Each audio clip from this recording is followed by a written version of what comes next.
Well, okay, here we go. I was like, do I have the right number? All right, salama. Let me just see if we're live here.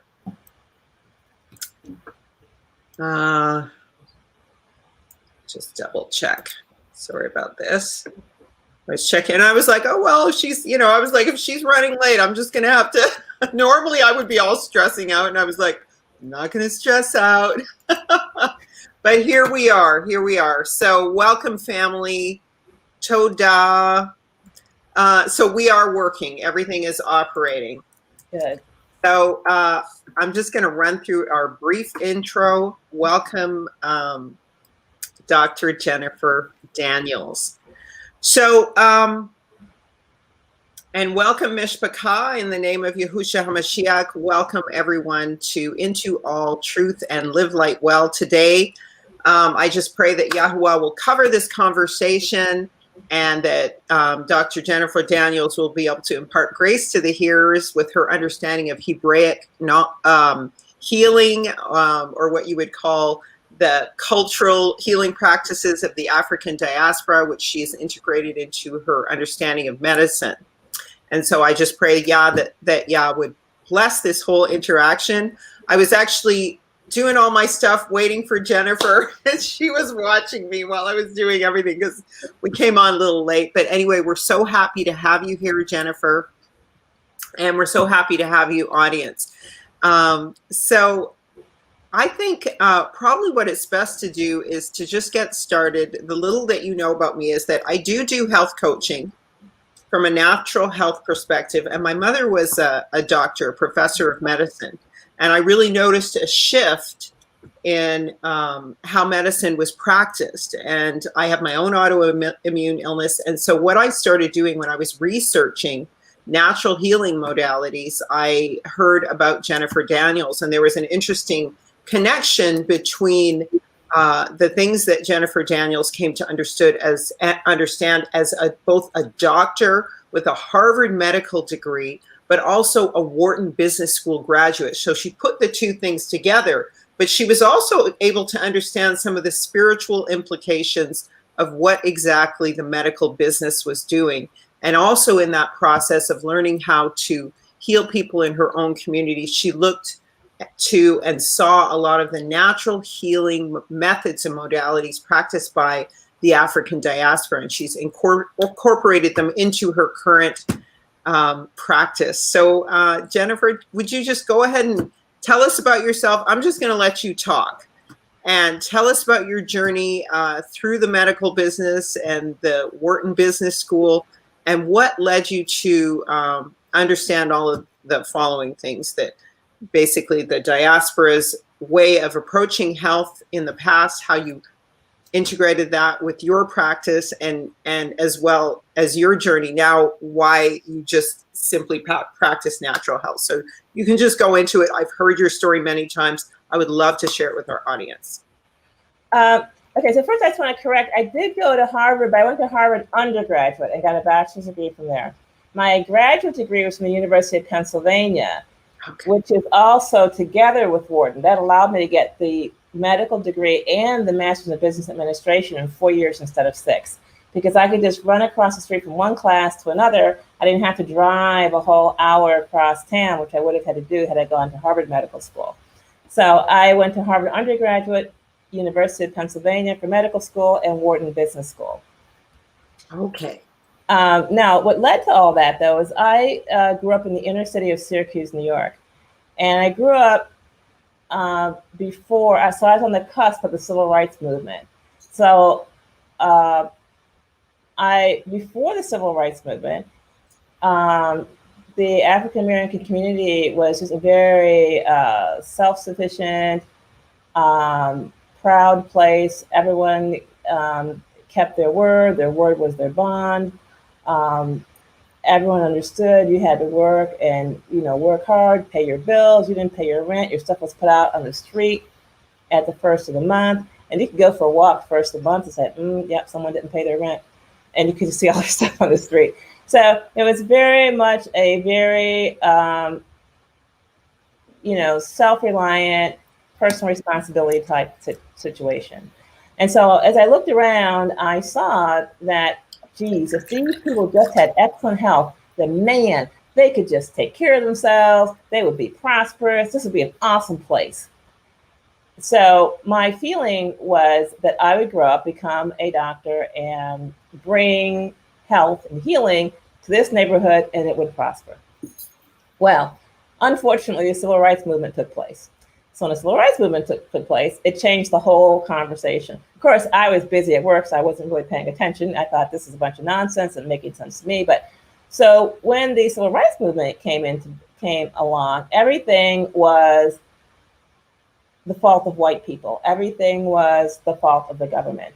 There was nothing you could do because you were helpless, you were Black, and you needed to have the goodwill of white people, ones you never met, and government officials in order to somehow prosper.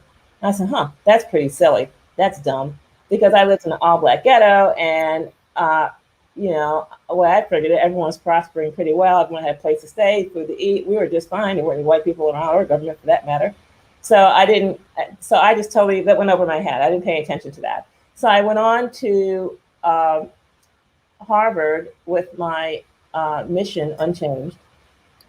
And I was doing very well at Harvard, and it became obvious to me during my junior year that I was going to get into medical school, that this was a sure shot, slam dunk, easy beans. But I felt, wait a minute, I don't want to waste this opportunity. I'm going to go to the library, the Widener Library, world famous, look it up, and I'm going to find out how medicine helps people to be healthier, to live longer, to have better lives. And because I want to make sure as a doctor, I do the right thing and I do a good job. So I go to the Widener Library, and it's just an incredible place. They have documents in the Widener Library. They're basically not available other places in the world. They're classified, whatever. I mean, there's everything there. And so for this reason, by the way, they don't even allow, if you're not a Harvard student, you're not allowed in the library unless by special permission, and then you have to pay a fee. So it's very classified, very secure. The information is very guarded. So I just want to preface it with that. Yes. So I had to go up many flights and down many halls, and finally got to this, it's like a huge chamber. And I found all of the documents of the congressional record and everything. Really investigated this to find out, because there's a national health insurance plan that was being proposed at that time. And I was like, wow, this is the government's plan to save the health of the nation and improve it. Wow. And so I started reading the Kennedy proposal. At the time, he was in some political whatever. So I started reading all this, and my heart just sank. I said, oh my God, this has nothing to do with the health of the country at all. It's just a blank check to the medical industry. There were no targets for health listed there. Nothing. All I had to do with was who's going to get money and how much and when. I said, boy, that's really discouraging. I said, okay, forget that. Let me go and look into the other literature which documents all the wonderful successes of modern medicine, how modern medicine has saved us all and improved our health. And I looked and looked and looked. And I only found two sources. And all the rest was a bunch of evasive language, blah, blah, blah. But these two got to the core of the matter, and they said, there is no evidence whatever that modern healthcare, this is 1978, that modern healthcare is in any way improved the life expectancy or quality of life for Americans. I was like, what? And then I said, well, wait a minute. If doctors don't, then what does? And so the only thing that improves anybody's health is clean water, clean air, clean food, and shelter. That's it. But I said, just should I have gone into architecture or water purification? What are they telling me? So I basically found out that I was in the wrong church, wrong pew, off the road. I was so far. Oh my gosh. On the wrong path, like, oh my goodness, now what I do, I've invested so much. And that's the way medicine hooks you in. You've invested so much. So then I said to myself, okay, fine, here's what I'm going to do. I'm going to go to medical school, learn everything they have, but still realize that I have to pay attention to water, food, air, and shelter. So I go to medical school. It is just, it's a slaughterhouse. It's a slaughterhouse. People were being mutilated and harmed just left and right. And all these things we were trained to do. First, I tell you, okay, this is science, and we know it's true because we have these objective rules, A, B, and C. These are the scientific rules. This means it's true. If these rules are true, if these things are the case, 1, 2, and 3, then it's true. I'm like, yeah, sounds good. Okay. And then they proceeded to tell us about a therapy that does not comply with rules 1, 2, or 3. Excuse me? Raise my hand. This does not appear to be true. And they said, Jennifer, just don't worry about it. The research is coming, and there will be research that will show this is the case. So don't worry. Research is ongoing, and there will be research showing it's true. I said, okay, make a note of that. I'm going to keep checking. And so meanwhile, I'm looking at these patients, right? Clinical care, looking at the patient. You see the patient, they come in, they're in a certain condition. You intervene. We have lab results, right? Lab results, oh my God, not normal. You intervene, normalize all the lab results, and 6 hours later, they're dead. I said, wait a minute, look, question here. So I think something's wrong here. They, oh no, Jennifer, don't worry, all the lab results are normal. Patient's dead, but hey, success. I said, this is not adding up. And so things just got worse and worse and worse. And so at the end of each semester, I would go to the dean. So like, we got to take this to the top. And so I sat down with the dean of students, because I didn't rank high enough to talk to the dean of students. So I said, hey, dean, between you and me, I'm going back to the ghetto to practice medicine. And in the ghetto, they don't litigate stuff in malpractice. They handle things directly on the spot. So we can't be doing stuff like this. I need better medicine than this, all right? So what do you guys got for me? I need the cures. And so the first time I went and talked to the dean, he said, well, Jennifer, don't worry. Next semester, we're gonna do the cures. All right, so next semester, of course, more of the same. Go back to the dean and say, hey, dean, remember that ghetto I told you about? Yeah. I want to go back to the ghetto, open a medical practice, and I cannot use these types of techniques that are harming and killing people. I need to cure something. He says, well, Jennifer, that's why we have continuing medical education, but I still think you're going to get some cures next semester. I said, okay. So I studied hard and I paid attention. I went to the classes and I did everything I was told to do, and even worse.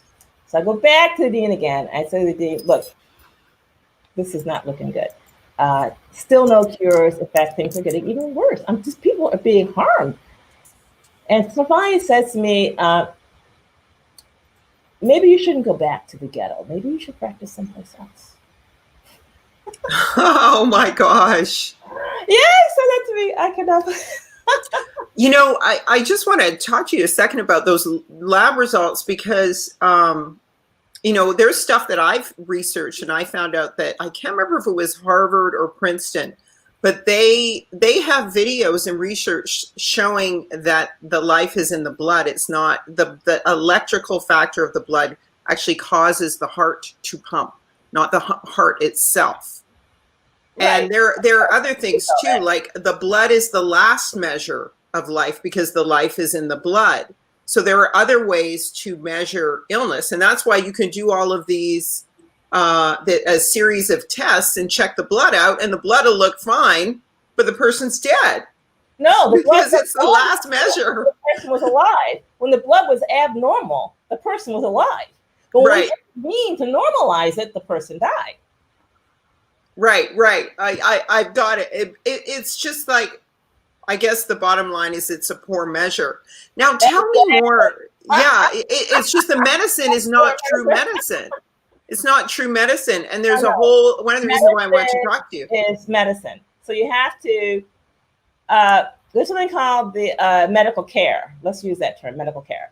So maybe medical care is not medicine. So in traditional societies, they'll use the word medicine to mean healing and herbs and things that make you better. That's what medicine is used in the lay, unlicensed population. But medical care is engaging in activity according to prescribed protocols that have been designed by drug companies, insurance companies, and governments to control and impoverish and harm people. That's pretty much the size of it. So people in their mind equate medical care with medicine. This is not true. People in their mind equate pharmacological pills with medicine. Not true. So the pharmacological pills are poisons, and they will tell you that. You read any PDR, it's poison, poison, poison. So the problem, I think, is imprecise communication. And just like in the legal field, you can have a term used one way in human discourse, but in the law or in the court, it's a totally different meaning. And that's the way it is in medicine, and people do not appreciate that. That when your doctor says everything is fine, that does not mean that you're healthy. That just means there's nothing more for us to bill you for at the moment. Right. Now, how were you able to discover this? What was your personal journey with, I guess, the rituals and practices of medicine, as well as your patients' responses once you started practicing? So it's two separate journeys. One is my personal journey, which is my personal health. I'll just summarize it real quick here. I have had 4 surgeries in my life. Each surgery I was told was an emergency, that I needed to have it or I would die. And that was totally not the case. And so I just had to make an executive decision after the 4th surgery that I was never, ever again going to have a surgery, no matter what the doctor recommended, or if he said I was going to die. Because these surgeries are done according to the standard of care are, as a matter of fact, irrelevant, unnecessary, or even harmful to the person's health. So what has happened is the dishonesty and harm and assault, mutilation, and murder has been institutionalized into medicine, so that a competent, capable doctor doing what he has trained to do and what he is authorized by his license to do is enough to kill you and destroy your health. A doctor does not need to deviate from the standard of care to kill you. In fact, sticking to the standard of care will likely kill you. And this is why malpractice, as we now understand it, which is punishing a doctor for deviating from the standard of care, actually creates a situation where doctors harm even more people. They harm people because they're afraid of being sued. They know that this protocol is dangerous. They know that it's deadly. But if they don't follow it, they're going to get sued and they're going to lose their license. And then how will they pay their bills, so to speak? And people rationalize this, doctors rationalize this by saying, well, it's supported by institutions, it's legal, the government pays for it, and people really want it anyway. That's like a husband saying, well, my wife really wanted me to beat her and break her bones. Right.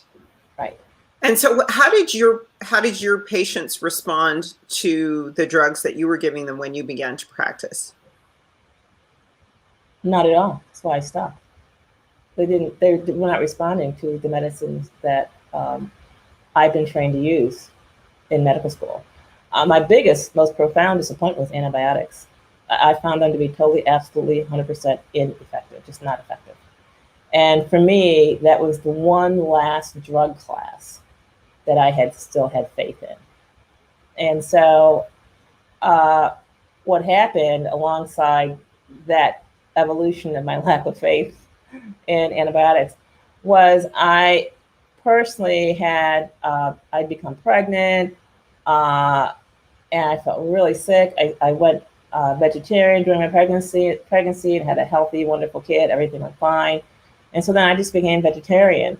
And what many people would perceive as infections, whether it's pneumonia or boils or sore throat or whatever, is easily cured by an enema and eating a bunch of vegetables.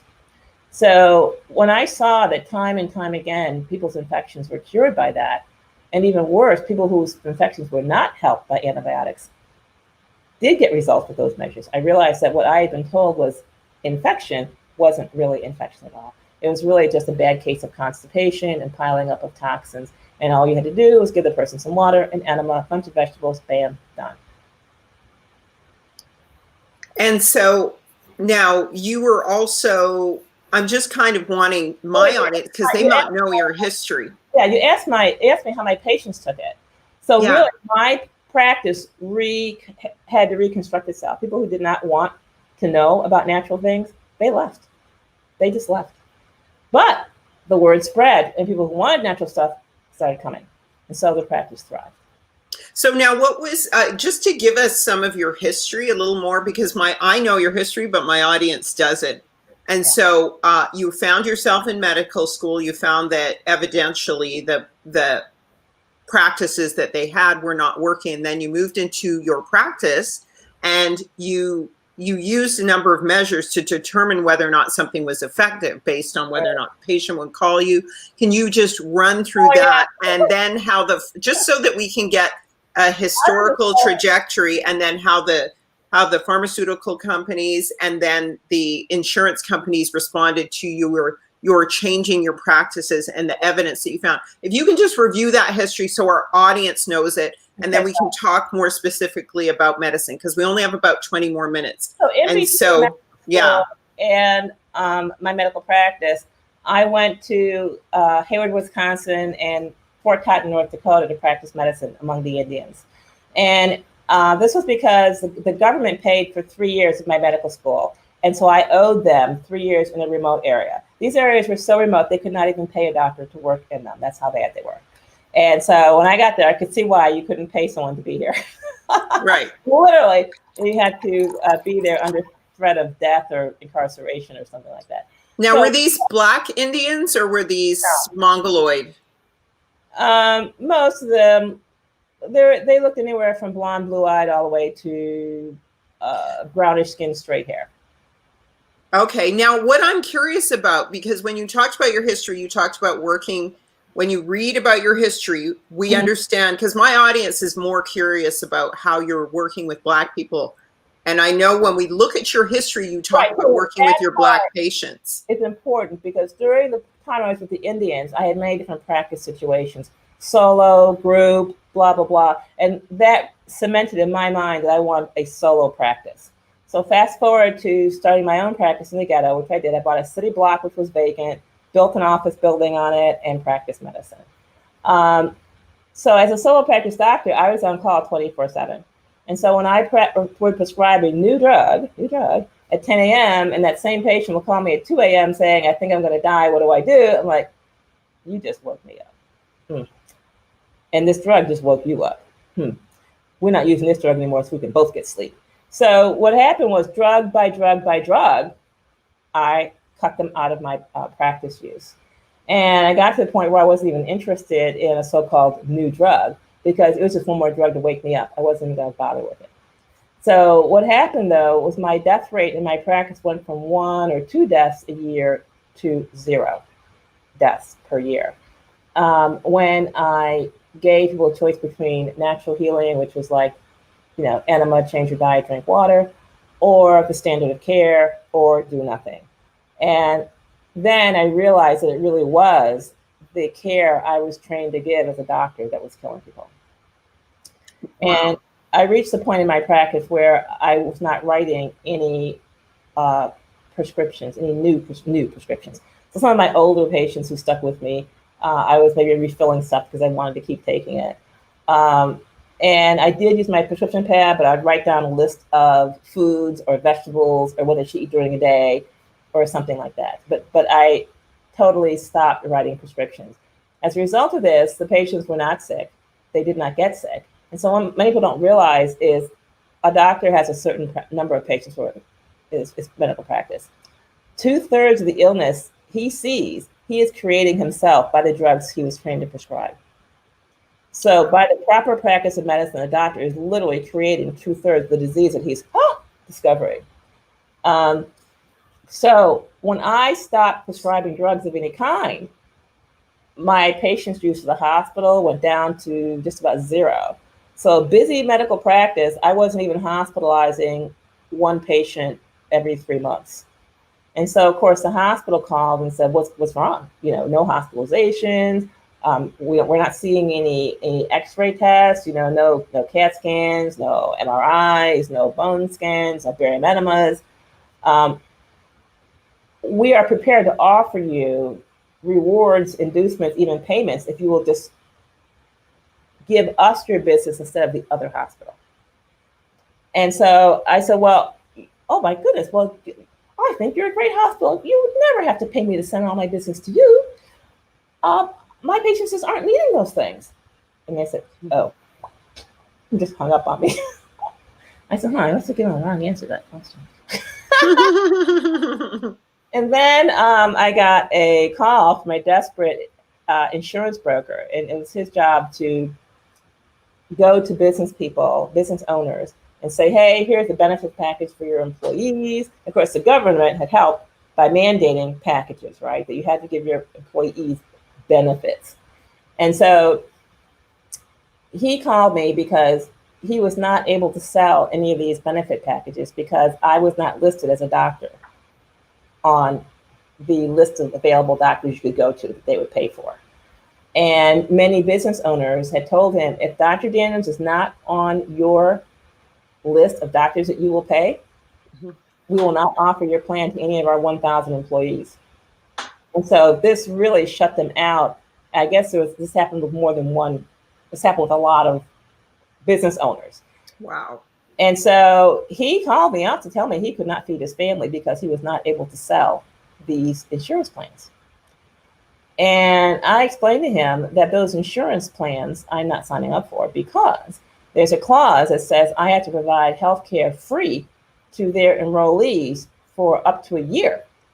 As long as the enrollees are paying their premiums, the insurance company has by law the right to not pay me for a year, and I will continue to provide the care.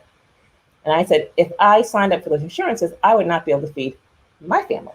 Right. And so he said, oh, I guess I couldn't ask you to do that. And I said, yeah, right. Well, I guess we both got to do the best we can. So then I got a call from another, this time a vice president of a local insurance company. He says, Dr. Daniels, it's come to my attention that you are not listed as one of our physicians, and we need to rectify this. I'm going to send a courier to your office with a contract. I want you to sign it. And I explained to him I could not sign it because of the particular clause. And he just hung up. And I said, I thought that I was really polite. So the drug reps, people don't realize the drug, but the economics of your doctor's situation is this. He pays so much money in taxes and he has so much in loans to pay back that he is barely making it. I don't care if he's making even if he has $300,000 a year adjusted gross income, the amount he's paying on his student loans and various other things, he's barely getting by. And so when the drug rep comes and brings him a catered dinner for $5 for him to take home to his family, or when the drug rep comes and brings him extra equipment for his office, he can now furnish his office. That's a huge, huge thing because he has to bill $1 in order to have even 10 cents to put towards feeding his family. So for a drug rep to bring him a gift is huge. Plus the drug rep did the shopping. So this was my favorite drug rep. She did all the shopping for my kids, for their birthdays, everything. It was great. She comes in and she's really just, apparently she looks really awful, like she's in a bad mood. I said, oh my goodness, whatever it is, surely we can work this out. You're my favorite person. And she said, what's going on? Last year you prescribed $3,000 worth of my drug in 1 month. This year, $0. Something's wrong. What's going on? I said, well, here's your samples. I get the samples out and tell people at the script and tell them to get it filled. And she says, no, you're not even prescribing my competitor's drug. And that's when I said, well, you had crossed the line. I will talk to you about your drug, but not to you about your competitors. It's like, no, we're not doing that.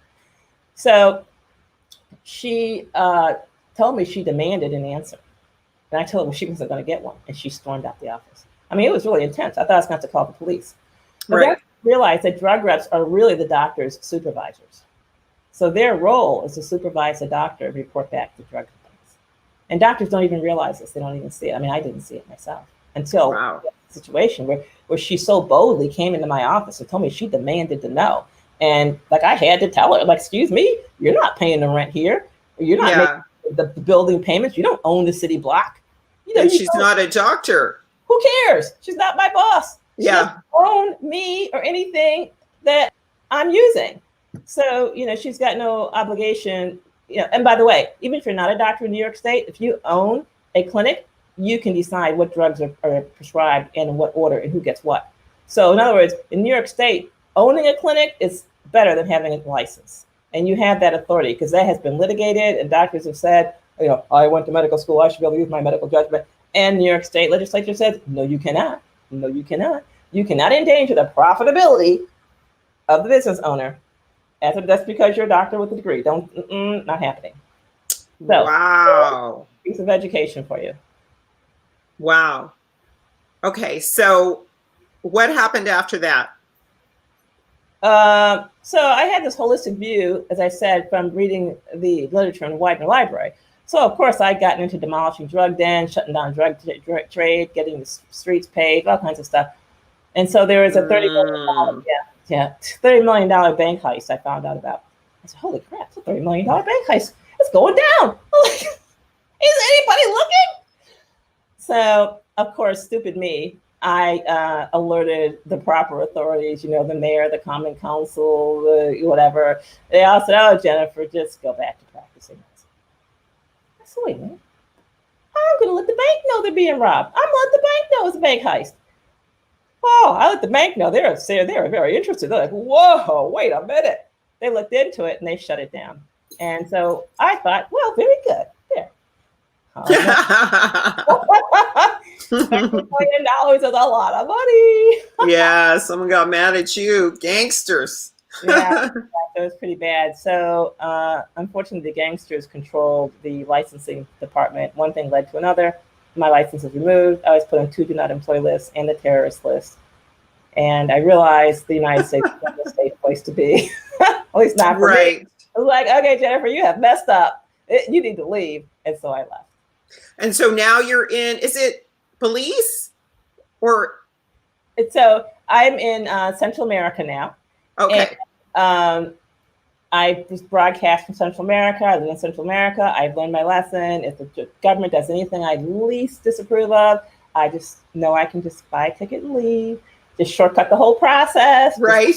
I don't have to go through a big persecution and blah, blah, blah, blah. I can just, you know what? I don't think I like that. Ticket, out of here. Right, so, right. And so now you practice medicine remotely from there, but it's largely natural medicine. Natural medicine. No, practice medicine means that you have a license and you are adhering to the standard of care using pharmaceuticals. Right. I am not doing that at all. No good. So what I do is offer people guidance, and a lot of illness, and it really is just more of a spiritual problem than anything else, actually. And so if you can get a person redirected spiritually, usually you can solve the problem. And even when I was in the United States, people, because the United States it's very bad to talk about spiritual matters at all. And so instead you have to say, well, eat this, this, and this, then do that and that. I think that'll work here. Just here's your prescription. And they would go home, they would do it, and within 3 days they're cured. Okay. So now they have a spiritual epiphany. Whoa. So they realized that they had misplaced their faith, their belief, and their trust. And for many people, this is a very shocking, devastating, stunning realization that this money they're paying out every month for health insurance is nothing more than extortion money. And it's not going to help their health at all. And then the realization that when they're going to their doctor, they're going to their torturer and their executioner. And so all of this rearranging in their brain of understanding, which takes place once they heal so quickly and easily, they're like, And for a lot of people, this is it's very traumatic, and it's not something they're able to handle very well. So now listen, can I ask you, because I've listened to a lot of interviews with you, and one of the things I found really interesting was the way that the medical system basically does, you used a brilliant parallel, and that was like, you talked about sacrifice and offerings. You talked about how, like, as you said, ultimately the medical system is your executioner. But Right. can you just parallel some of those forms of offering and sacrifice that take place? Because there literally is a spiritual connection with all of this. Right. For example, when you go to get a colonoscopy, most people, your religion will tell you that sodomy is not a good thing. So most people, that's just kind of basic religious instruction. And so when the doctor takes this 6-foot-long snake and shoves it up your butt, he has seriously violated you and, invaded your body. So then what we've got going on after that is the seduction scene, like a 45-year-old man seducing a 3-year-old. Okay, this is like a 3-year-old has not got a chance. So once you've submitted to the sodomy, then the doctor says, well, we have to wait for the test results.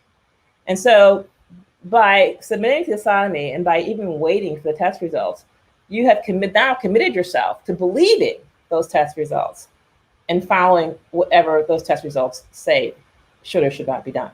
And so people don't realize that they're being asked step by step by step by step to cooperate with their destruction. And then ultimately what happens is you have surgery, you get cut open, part of your intestines are removed.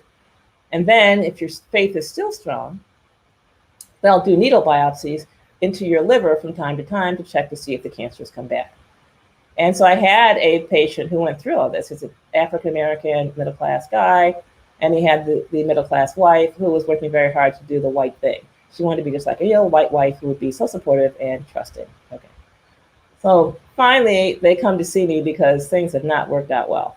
He had the needle biopsy. He developed a huge blood leak from his liver, nearly killing him, yes, requiring 3 or 4 weeks of hospitalization. This is just for a test, mind you. This is a test. He had already survived the sodomy. He had survived the open, unnecessary surgery, cutting out part of his intestines. He had survived the chemotherapy. He had survived. I think he didn't get the radiation. They didn't recommend radiation. But it was this totally unnecessary test. Needle biopsy, just checking to see if the cancer's back. Just checking to see if we can do another round of torture that nearly killed him. And so people don't even realize the sequence that they are submitting to. And meanwhile, the hospital on the other end, as you saw by them calling me saying, well, where's the patients? And the hospital kills, of all people who died in the hospital, 10% died because they're in the hospital. In other words, a direct homicide. Not homicides. Homicides is unlawful, by the way. So these are totally lawful exterminations. So people are actually being killed in U.S. hospitals at the rate of 10%. 10% of all deaths in the hospital are caused by the hospital. So it's unfortunate, but the problem again is people perceive the hospital, they perceive science as their salvation, and they'll have their God that they worship, whatever their God is, and they'll place medicine above that. Yes, and that's totally wrong. Now, was there anything that you learned? I know that you used to talk about turpentine a bit more. I noticed on your site you do talk more about herbs and diet. You were always sort of doing that. But what were things that you learned in the Black community about the natural medicine that was practiced originally by the diaspora? Really, the turpentine was the big one. That was a huge, huge win. If you will put your faith in a bottle of turpentine, that's a better location than the hospital. I'll tell you that right now. In other words, you won't need the hospital. So the turpentine was number one. Number two, which you can think of as the other half, is asaphysit. Now, asaphysit is ancient. It is straight from Africa, and it is, well, spooky. What is it? I don't usually talk about it much because it is so spooky. The name it's given in Africa is devil's dung. So the feces of the devil. And it has spiritual values. And if you put a little bit of asaphysit on your tongue, you will feel it in your toes in less than a second. You're like, it couldn't have got down there that fast. And you realize like it's spooky.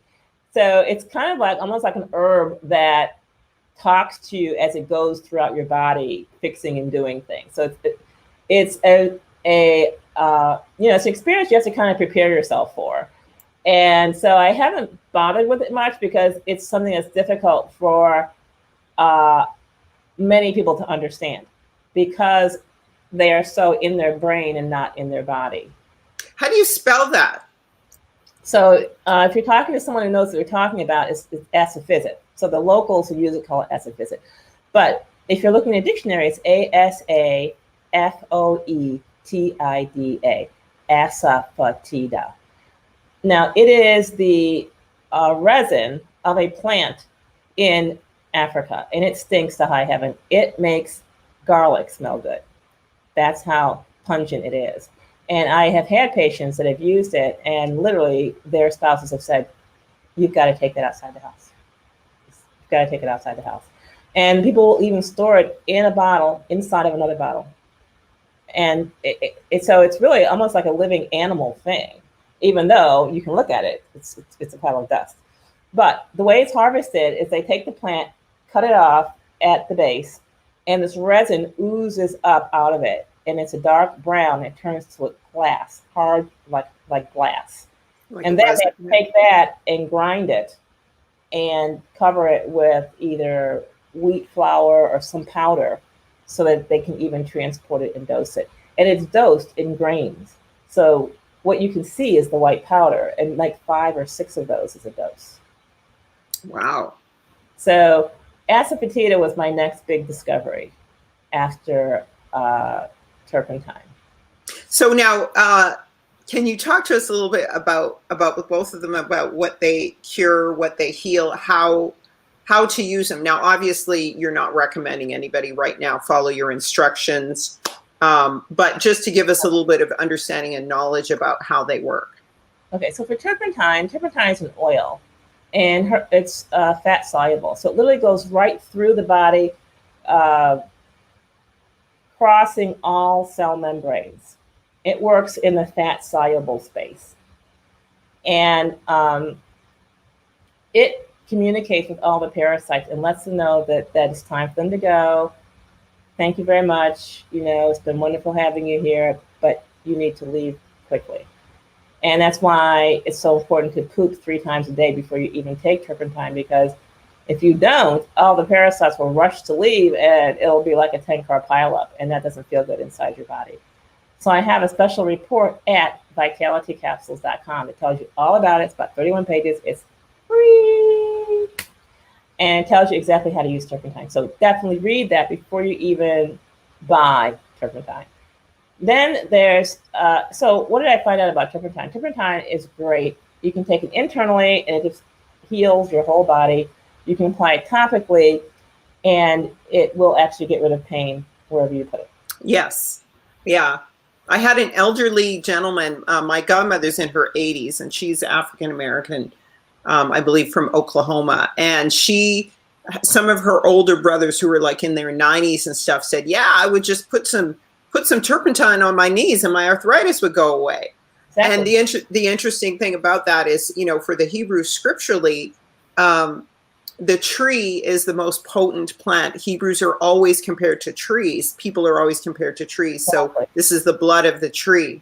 And so this is, you know, in my understanding, is the reason for many of its healing properties. And in some of the interviews I've heard you talk about, you talked about a lot of the elderly people who you met who were living, you know, centurions who were living that long and longer, who had used it. And so when you talked about it, and I had heard it from one of these elderly men, I thought that was really fascinating. And now, what about the asafoetida? Asafoetida. Okay, so asafoetida is different. So asafoetida is more of a spiritual thing. So when you take asafoetida, it goes to all the electrical channels in the body and rearranges and harmonizes your body's communication with itself and with the world. And so it was used actually in many spiritual ceremonies in the Caribbean, or in the Caribbean islands. But what I found with asafoetida, so I have a family who get together every Christmas, you know, when I was in the United States. And so every Christmas I would unveil a new discovery. And so this year, the unveiling was asafoetida. And so I gave everyone asafoetida after they had stuffed themselves and they just could not move. And I explained to them, you take your index finger, dip it in, and Tip of your tongue, right there. You put it on your tongue, doesn't work. Tip of your tongue. The tip of the tongue is opens all the channels and gates to the whole body. So people did, and their indigestion went away, boom, like that in seconds. And you're like, whoa, this stuff is amazing. And the indigestion cleared so well, of course, they could go get more helpings. But I've never heard of it. Also, if you put it into the tongue like that, let's say if you have arthritis of the hands, let's say, it takes your arthritis away just by tipping it there. And it's a very small dose. It's like 6 grains. And if you take 20, 30 grains, well, it's too much. So the herbal stuff, unlike the medicine, the more is not better. It's not considered better at all.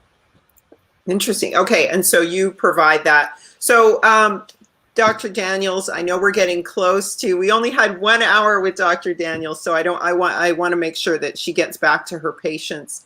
But she's somebody that I've learned a lot from. Go ahead. I did take some of her other interviews and put them on my channel. So I'll put a link to that in there for our audience. And Vitality Health is the name.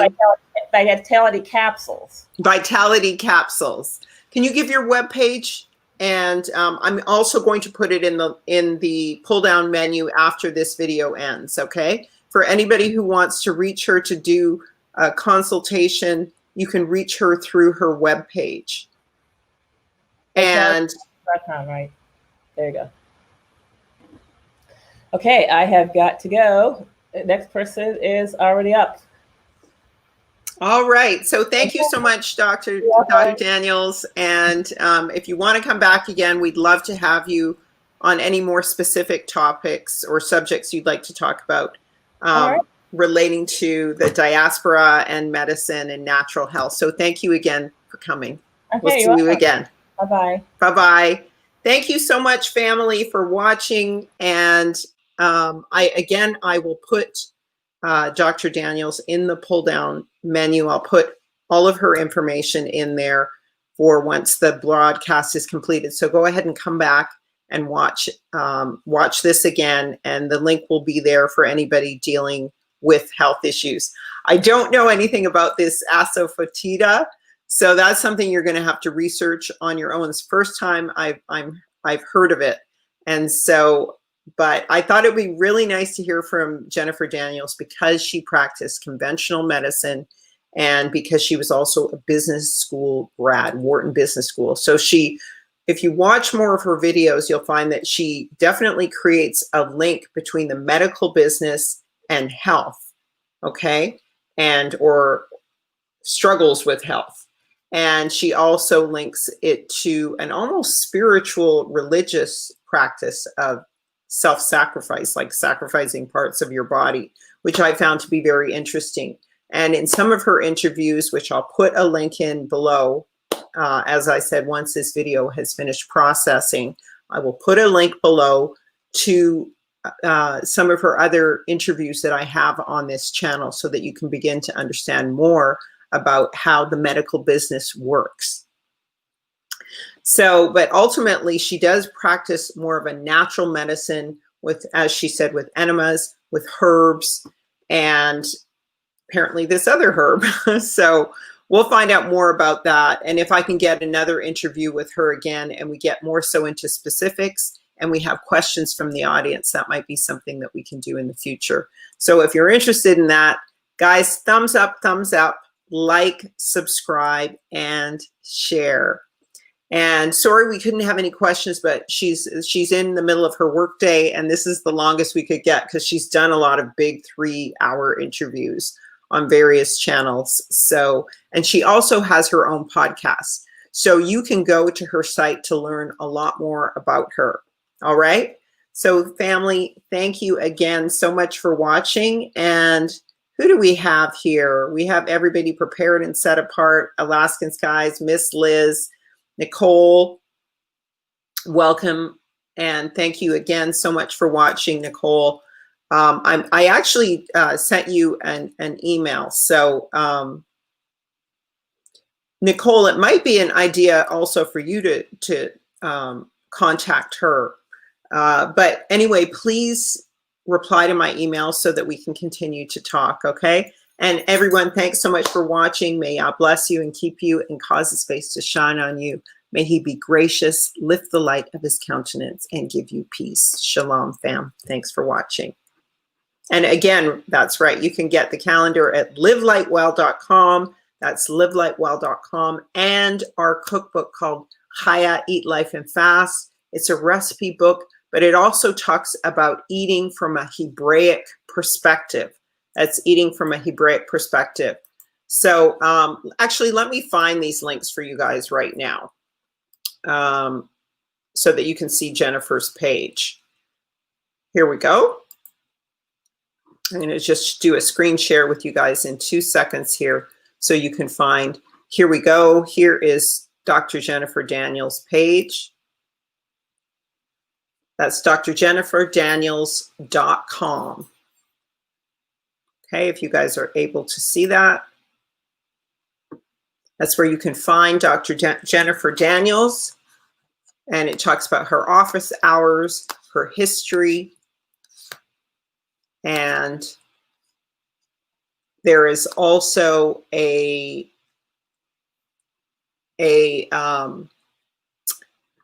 also has a blog that she does, okay? So she does do a broadcast. So let me just see Vitality.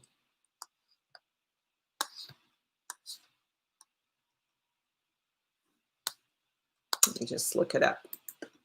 Vitality capsules.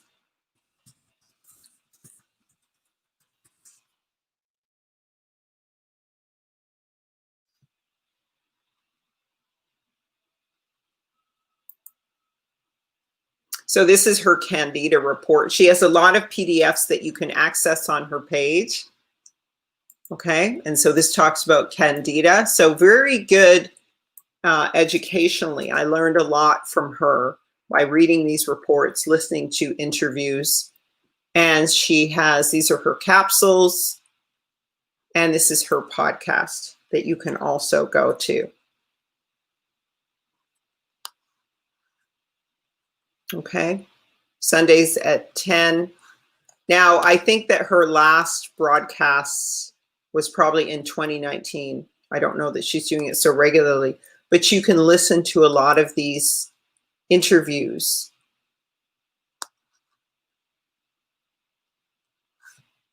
About current affairs and issues, and she does great analysis. And so family, please go to livelightwell.com if you're interested in understanding your diet Hebraically and learning just basic biblical scriptures on fasting and how it's looked at from the Gerson as well as Dr. Savy point of view. So you can just do a donation for $12 or more and get Chaya, Eat, Life, and Fast. And also, of course, our calendar is available. Here's a video on Chaya, Eat, Life, and Fast, which talks about the ways in which you can fast. And of course, I do some health coaching as well. I'm not a doctor, but I do help to guide people on their paths. So once again, thank you so much for watching, family. Chaya, eat well, eat life. Shalom.